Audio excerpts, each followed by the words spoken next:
HSC ও সমমান পরীক্ষার্থী 2025 এছাড়া ইংরেজি ভার্সন এবং মাদ্রাসা শিক্ষা বোর্ডের যে শিক্ষার্থীরা রয়েছে সবাইকে আন্তরিক শুভেচ্ছা ও অভিনন্দন। তোমরা এই সাজেশনটি তোমাদের নির্বাচনী পরীক্ষা সহ তোমরা তোমাদের যে বোর্ড পরীক্ষার জন্য এখন থেকেই ফলো করতে পারো। আশা করি তোমাদের খুবই কাজে আসবে। তাহলে শুরু করা যাক। প্রথমে দেখিনি মানবন্টনটি।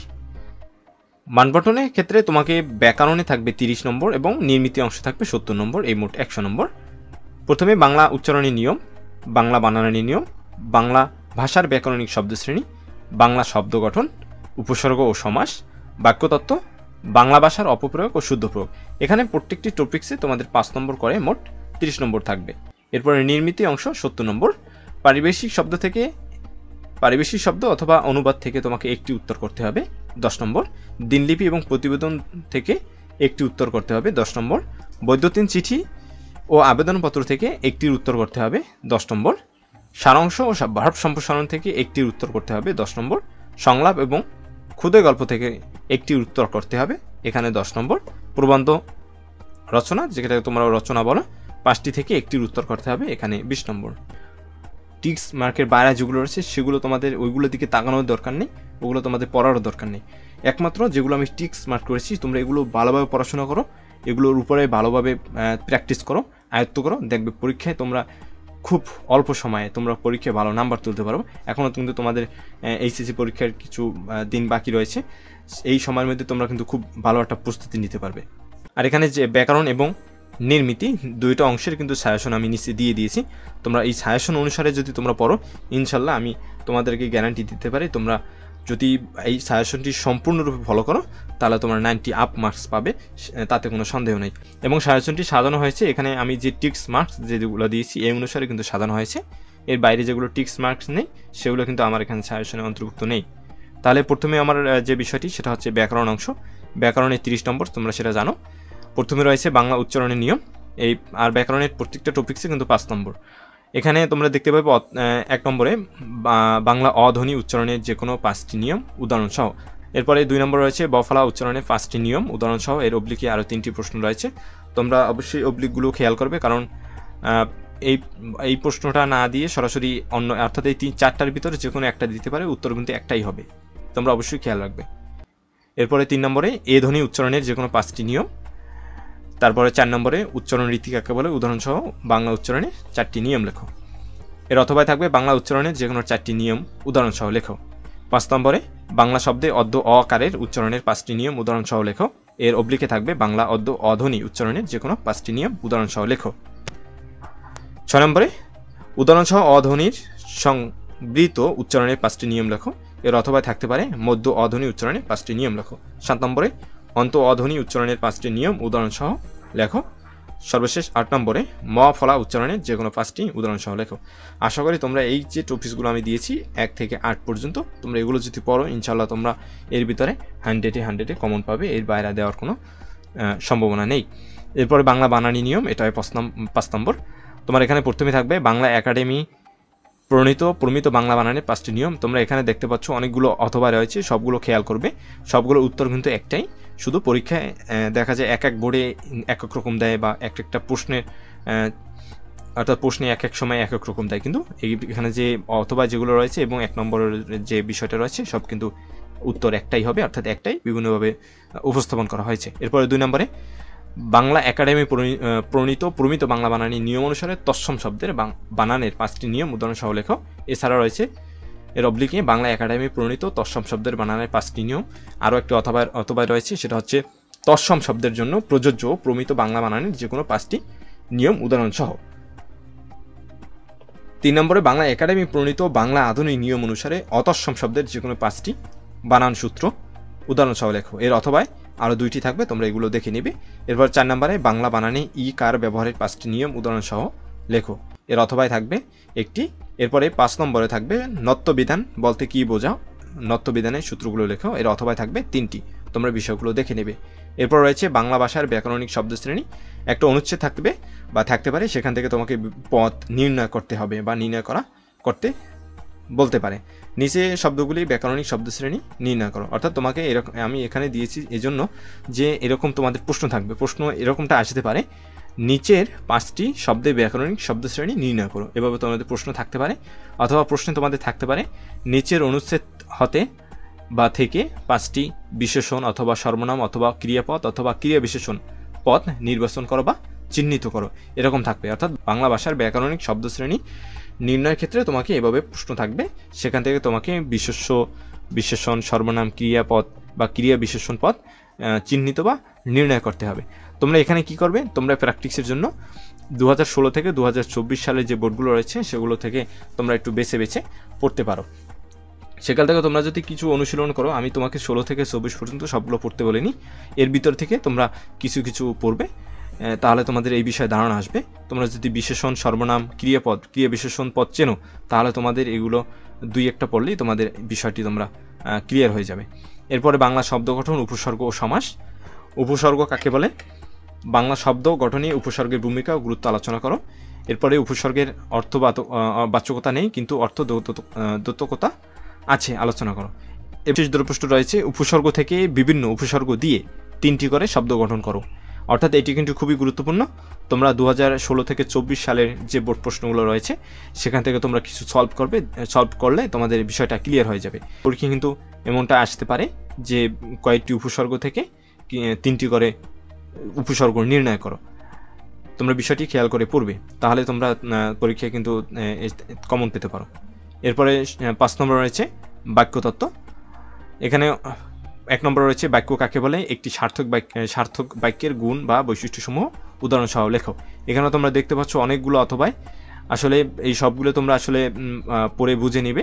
এর কারণ হলো পরীক্ষার সময় কিন্তু যে কোনো একটা এখান থেকে দিতে পারে, আর সবগুলোর উত্তর একই রকম। আমি সেটা বারে বারে বলে দিচ্ছি, শুধু তোমাদেরকে বোকা বানানোর জন্য বিভিন্নভাবে প্রশ্নটা ঘুরিয়ে ফিরিয়ে করা হয়। এরপরে 2 নম্বরে বাক্য কাকে বলে, গঠন অনুসারে বাক্য কত প্রকার ও কি কি উদাহরণ সহ আলোচনা করো। এখানে এর অথবা রয়েছে 3টি, তোমরা এগুলো ভালোভাবে দেখে নিবে। আর তোমরা আমার এই সাজেশনটি PDF আকারে ডাউনলোড করতে পারবে, সেখান থেকে ডাউনলোড করে তোমরা প্রিন্ট করে নিবে, যার ফলে তোমাদের পড়তে সুবিধা হবে। 3 নম্বরে রয়েছে অর্থ অনুসারে বাক্য কত প্রকার ও কি কি উদাহরণ সহ বুঝিয়ে লেখো। এখানে অথবা রয়েছে। এরপরে 6 নম্বর এবং ব্যাকরণের সর্বশেষ যে বিষয়টা সেটা হলো নিচের বাক্যগুলো শুদ্ধ করে লেখো। অর্থাৎ এখানে যে বাক্যগুলো রয়েছে সেগুলো কিন্তু অশুদ্ধ, এটা তোমার উত্তর সহ আমি এখানে দিয়ে দিয়েছি, তোমরা এগুলো প্র্যাকটিস করবে। এছাড়াও তোমাদের যদি বাড়তি প্র্যাকটিস করার দরকার হয়, অবশ্যই তোমরা 2016 থেকে 24 সালে যেগুলো রয়েছে এর ভিতর থেকে তোমরা প্র্যাকটিস করবে। আর আমি এখানে প্রায় 45টার মতো দিয়ে দিয়েছি উত্তর সহ, তোমরা এগুলো প্র্যাকটিস করতে পারো। আশা করি তোমাদের ধারণা আসবে এবং পরীক্ষায় কমন পাওয়ার সম্ভাবনা থাকবে। এরপরে নির্মিত অংশে প্রথমে যে বিষয়টি সেটা হচ্ছে পারিবেশিক শব্দ। তোমরা এখানে অনেকগুলো পারিবেশিক শব্দ দেখতে পাচ্ছ, তোমার এখানে এই উচ্চারণ সহ দেওয়াই আছে, তোমরা এগুলো ভালোভাবে পড়বে। আশা করি এর ভিতর থেকে কমন আসবে। এরপরে যদি তোমাদের অতিরিক্ত আরও চর্চা করার প্রয়োজন হয়, সেক্ষেত্রে তোমরা বোর্ড কোশ্চেন সলভ করতে পারো, সেখান থেকে তোমরা প্র্যাকটিস করতে পারো। আর আমার এখানে অনেকগুলো দেওয়া আছে অর্থসহ, অর্থাৎ ইংরেজি উচ্চারণ এবং বাংলা অর্থ সহ দেওয়া আছে, তোমরা এগুলো প্র্যাকটিস করতে পারো। তারপর রয়েছে দিনলিপি। এখানে দিয়েছি আমি 8টি। আমি আশা করি তোমরা এইগুলো পড়বে, আর ইনশাল্লাহ এর ভিতরে কমন আসবে, এর বাইরে দেওয়ার মতো কোনো অপশন নেই। প্রথমে রয়েছে তোমার কলেজের মহান 21শে ফেব্রুয়ারি অথবা মহান বিজয় দিবস উদযাপনের একটি দিনলিপি প্রস্তুত করো। 2 নম্বরে মনে করো কোনো একটি বইমেলা তোমার জীবনে স্মরণীয় হয়ে আছে, সেই বইমেলার কথা উল্লেখ করে একটি দিনলিপি লেখো। 3 নম্বরে একটি গ্রাম্য মেলা দেখার অনুভূতি ব্যক্ত করে দিনলিপি রচনা করো।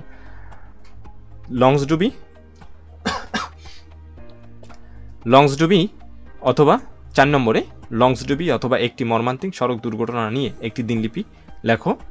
5 নম্বরে পহেলা বৈশাখ বা বাংলা নববর্ষ উদযাপনের উপর একটি দিনলিপি লেখো। 6 নম্বরে কলেজে প্রথম দিনের অভিজ্ঞতা বর্ণনা করে একটি দিনলিপি লেখো। 7 নম্বরে স্বাধীনতা দিবসের স্মৃতি বিজড়িত একটি দিনলিপি রচনা করো। 8 নম্বরে বন্যা কবলিত যে কোনো এলাকা পরিদর্শনের অভিজ্ঞতা নিয়ে একটি দিনলিপি রচনা করো। 9 নম্বরে তোমার SSC পরীক্ষার ফল প্রকাশ সম্পর্কিত দিনলিপি লেখো। 10 নম্বরে 2024 সালের গণ অভ্যুত্থান, ছাত্র আন্দোলন অথবা স্বৈরাচার বিরোধী আন্দোলন। তোমরা এই বিষয়টি খুব ভালোভাবে পড়বে, কেননা তোমাদের পরীক্ষায় প্রশ্নে অনেক সময় দেখা যায় সাম্প্রতিক বিষয় থেকে তোমাদেরকে প্রশ্ন করা হয়, সেক্ষেত্রে তোমরা অবশ্যই বিষয়গুলো পড়বে। আর আমার এখানে 10টি যে দিনলিপি দেওয়া আছে, আশা করি এর ভিতরে তোমাদের পরীক্ষায় আসবে, তোমরা এগুলো ভালোভাবে প্র্যাকটিস করবে। এরপরে 9 নম্বরে বৈদ্যুতিন চিঠি বা ইমেল। এখানে রয়েছে কয়টি? 10টি। তোমরা এই 10টি ভালোভাবে পড়বে, আশা করি এর ভিতরে তোমরা কমন পাবে। তোমার দেখা বাংলাদেশের কোনো একটি গ্রামের প্রাকৃতিক সৌন্দর্য বর্ণনা করে প্রবাসী বন্ধুকে ইমেল করো।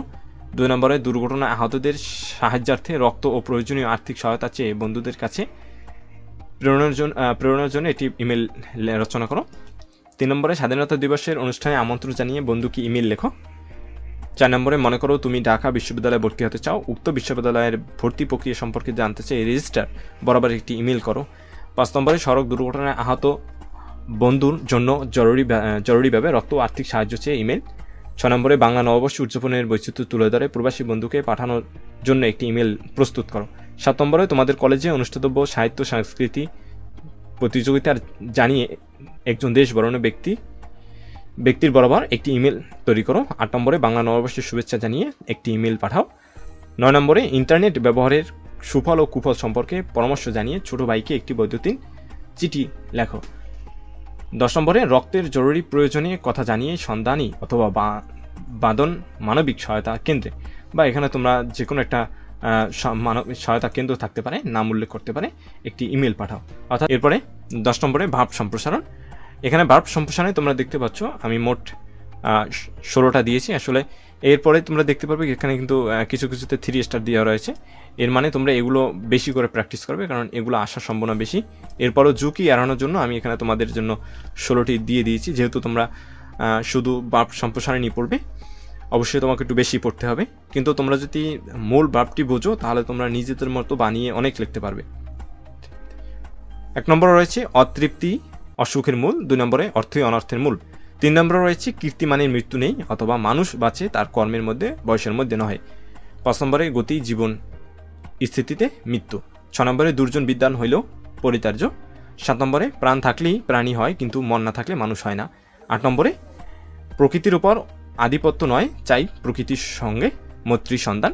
9 নম্বরে পথ পথিকের সৃষ্টি করে না, পথিকই পথের সৃষ্টি করে। 10 নম্বরে বন্যেরা বনে, সুন্দর শিশুরা মাতৃক্রুরে, তোমরা এটাও পড়তে পারো। 11 নম্বর রয়েছে রাত যত গভীর হয় প্রভাত তত নিকটে আসে। 12 নম্বরে স্বাধীনতা অর্জনের চেয়ে স্বাধীনতা রক্ষা করা কঠিন।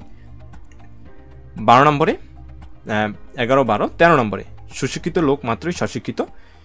এরপরে 14 নম্বরে মিথ্যা শুনিনি ভাই, এই হৃদয়ের চেয়ে বড় কোনো মন্দির নেই, এটা তোমরা পড়বে। এরপরে 15 নম্বরে স্বদেশের উপকারে নেই যার মন, কে বলে মানুষ তারে পশু সেই জন। 16 নম্বরে সাহিত্যই জাতির দর্পণ স্বরূপ। অর্থাৎ আমি যে টপিকসগুলো দিয়েছি আশা করি তোমরা এগুলো পড়বে, ইনশাল্লাহ এর ভিতরে তোমরা কমন পাবে। এরপরে সংলাপ 11 নম্বরে অর্থাৎ সংলাপ সাধারণত কোনো সাজেশন থেকে কমন আসে না, অর্থাৎ এটা দেখা যায় সাম্প্রতিক বিষয় থেকে আসে, অনেক সময় কমন পড়ে না। এরপরও আমি এখানে কিছু দিয়ে দিয়েছি 16টার মতো, তোমরা এই বিষয়গুলো পড়বে, আশা করি তোমাদের পরীক্ষা কমন আসার সম্ভাবনা থাকবে। এখানে 1 নম্বর রয়েছে নিরাপদ সড়ক চাই। এরপরে আর সংলাপ কি? সংলাপ আমি আগেই এটা ক্লিয়ার করেছি, ডায়লগ। আর এগুলো যেভাবে দেওয়া হোক না কেন, তোমরা যদি মূল বিষয়টি বুঝতে পারো তোমরা এগুলো বানিয়ে লিখতে পারবে, এগুলো আসলে মুখস্থ না করলেও হয়। এরপরে ফেসবুকের সুফল কুফল তোমরা এই সম্বন্ধে আসলে জানো, সুফল কুফল। এরপর নিরাপদ সড়ক চাই সম্পর্কে তোমাদের মোটামুটি ধারণা রয়েছে।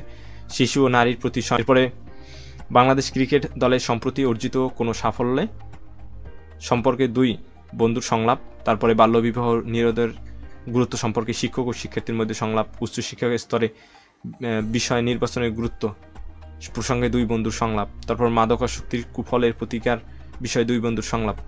এরপর বৈশ্বিক উষ্ণতা ও বৃক্ষরোপণ প্রয়োজনীয়তা নিয়ে সংলাপ। বই পড়ার গুরুত্ব নিয়ে সংলাপ। 2024 সালে গণ অভ্যুত্থান ছাত্র আন্দোলন, বৈষম্য বিরোধী ছাত্র আন্দোলন, এটা একটু তোমরা দেখতে পারো যেহেতু তোমাদের সাম্প্রতিক বিষয় নিয়ে আসে। এরপরে বই পড়ার গুরুত্ব, বৃক্ষরোপণ, বইমেলা, 21শে ফেব্রুয়ারি নববর্ষ উদযাপন, 2024 সালের বন্যা, এগুলো তোমরা দেখতে পারো। এরপরে সর্বশেষ যে সাজেশনটি সেটা হলো পূর্বান্ত রচনা। এখানে আমি 10টি দিয়েছি, ইনশাল্লাহ এই 10টির ভিতরে তোমাদের পরীক্ষা আসবে। আর এখান থেকে তোমরা দেখতেই পাচ্ছ 3 স্টার দেওয়া রয়েছে, এগুলো তো পড়বেই, বাকি যেগুলো রয়েছে সেগুলোও পড়বে। 1 নম্বর রয়েছে দেশ গঠনে ছাত্র সমাজের ভূমিকা। 2 নম্বরে অধ্যবসায়। 3 নম্বরে স্বদেশ প্রেম, এর অথবাই থাকতে পারে জাতীয় জীবনে দেশপ্রেমের গুরুত্ব। 4 নম্বরে দৈনন্দিন কাজে বিজ্ঞান অথবা মানব কল্যাণে বিজ্ঞান ও প্রযুক্তি। 5 নম্বরে মাদকাসক্তি ও আমাদের যুব সমাজ, এর অথবাই থাকতে পারে মাদকাসক্তির কারণ ও প্রতিকার। 6 নম্বরে কৃষিকাজে বিজ্ঞান অথবা বাংলাদেশের কৃষিকাজে বিজ্ঞান ও প্রযুক্তি। 7 নম্বরে দ্রব্যমূল্য বৃদ্ধি ও তার প্রতিকার, 8 নম্বরে বাংলাদেশের প্রাকৃতিক সৌন্দর্য, 9 নম্বরে শীতের সকাল, 10 নম্বরে পরিবেশ দূষণ ও তার প্রতিকার। আমার এই সাজেশনটি যারা দেখে ফেলেছো বা যারা দেখছো, সাজেশনটি পাওয়ার সাথে সাথে তোমরা তখন থেকেই পড়াশোনা শুরু করবে, কারণ তোমাদের কিন্তু বোর্ড পরীক্ষার বেশি সময় নেই। এর আগে তোমাদের টেস্ট পরীক্ষা কারো হয়ে গিয়েছে বা কারো হবে। অবশ্যই তোমরা এই সাজেশনটি যদি ফলো করো, ইনশাল্লাহ তোমরা পরীক্ষায় ভালো রেজাল্ট করতে পারবে, সেটা আমি আগেও তোমাদেরকে বলেছি এবং সেটা গ্যারান্টি দিয়ে আমি বলতে পারি। আশা করি ভিডিওটি তোমাদের ভালো লেগেছে। আর আমি অসুস্থতার জন্য তোমাদেরকে এই ভিডিওটি আরও আগে দেওয়ার কথা ছিল এবং আমার কণ্ঠটা অতটা স্পষ্ট হয়নি অসুস্থতার জন্য। আর আমাদের ইতিমধ্যে কিন্তু বাংলা প্রথম পত্র, ইংরেজি প্রথম পত্র, দ্বিতীয় পত্র এবং তোমাদের জটিল যে সাবজেক্ট আইসিটি সেটার সাজেশন কিন্তু দিয়ে দেওয়া হয়েছে। এরপরে বাকি থাকবে তোমাদের গ্রুপ ভিত্তিক যে সাজেশনগুলো, সেগুলো অবশ্যই আমাদের ইউটিউব চ্যানেলে তোমরা পেয়ে যাবে খুব অল্প সময়ের মধ্যেই। ধন্যবাদ। পরবর্তী ভিডিও দেখার জন্য আমন্ত্রণ রইল।